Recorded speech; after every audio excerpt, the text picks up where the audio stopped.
اعوذ باللہ من الشیطان الرجیم بسم اللہ الرحمن الرحیم اللہم صلی علی سیدنا محمد معدن الجود والکرم آلہ وسلم۔ سامعین و ناظرین اکرام، السلام علیکم ورحمۃ اللہ وبرکاتہ۔ آج کا ہمارا موضوع یہ ہے کہ کیا ہمیں اپنی کامیابی کے لیے اپنے آپ کو کسی کے حوالے کرنا ضروری ہے؟ جی ہاں، بالکل ہے، کیونکہ دیکھیں بنیادی طور پہ ہدایت دینا اللہ کا کام ہے اور اللہ کی ذمہ داری ہے۔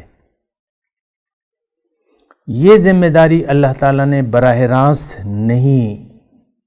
پوری کی ہے، بلکہ انسان کو منتخب کیا ہے کہ وہ آپ کو ہدایت دے۔ یعنی ایک بات آپ کو سوچنی ہوگی، سمجھنی ہوگی، اللہ تعالیٰ نے ہماری ہدایت کے لیے انسان مقرر کیے ہیں۔ تو انسان کامل جو تھا حضور صلی اللہ علیہ وسلم، وہ آئے اور انہوں نے ہدایت پیش کی اپنے قول اور عمل سے، قرآن اور سنت۔ اب ان کے بعد جو ہے اصل میں یہ معاملہ یہ ہوتا ہے کہ آپ کو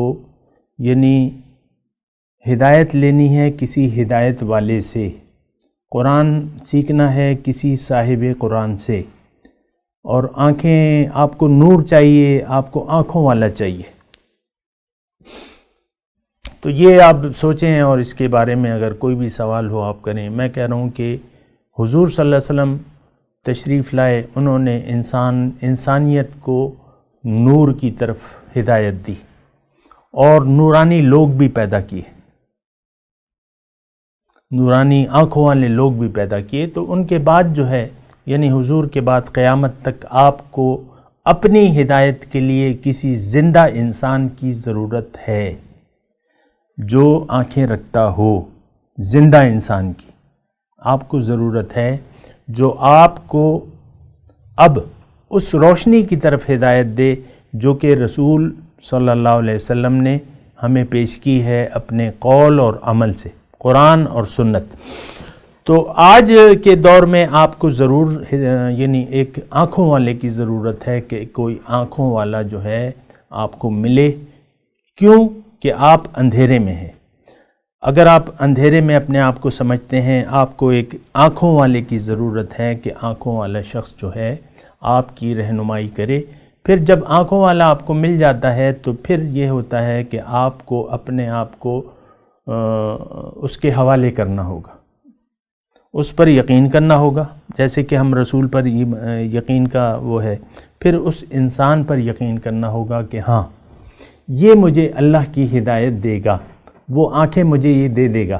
جب یقین آ جاتا ہے تو پھر کیا ہوگا کہ آپ اپنے آپ کو اس کے حوالے کر دیں، اس پر پورا اعتماد و بھروسہ کریں۔ تو پھر کیا ہوگا کہ اللہ تعالیٰ اس کے ذریعے سے آپ کو وہ قلبی نور جو ہے وہ عطا فرما دے گا۔ اس کی اور بھی وجوہات ہیں، لیکن یہ ہے کہ میں آپ کو یہ بتا رہا ہوں کہ جس طریقے سے آپ دنیا میں بھی کسی کو اپنے آپ کو حوالے کرتے ہیں نا، مثال کے طور پہ والدین ہیں اپنے بچوں کو کسی اسکول میں ڈال دیتے ہیں، پہلے تو وہ دیکھتے ہیں اسکول کون سا اچھا ہے جو میرے بچے کو تعلیم و تربیت، پھر جب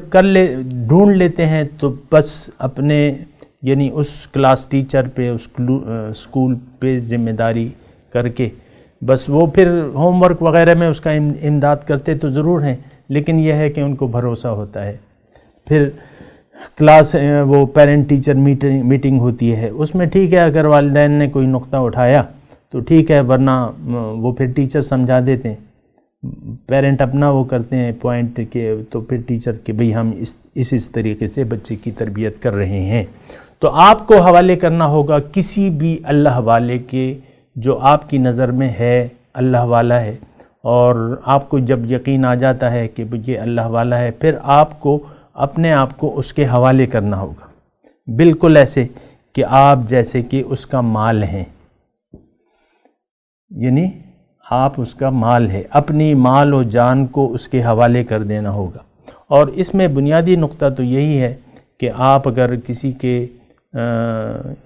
حوالے اپنے آپ کو کرتے ہیں تو حقیقت میں آپ اپنے آپ کو اللہ کے حوالے کرتے ہیں۔ اگر آپ کسی اللہ والے کے اپنے آپ کو حوالے کرتے ہیں تو اس کا مطلب یہ ہوتا ہے کہ آپ نے اپنے آپ کو اللہ پر ایمان لا کے اپنے آپ کو اللہ کے حوالے کر دیا۔ وآخر دعوانا ان الحمد للہ رب العالمین۔ مولاي صل وسلم دائما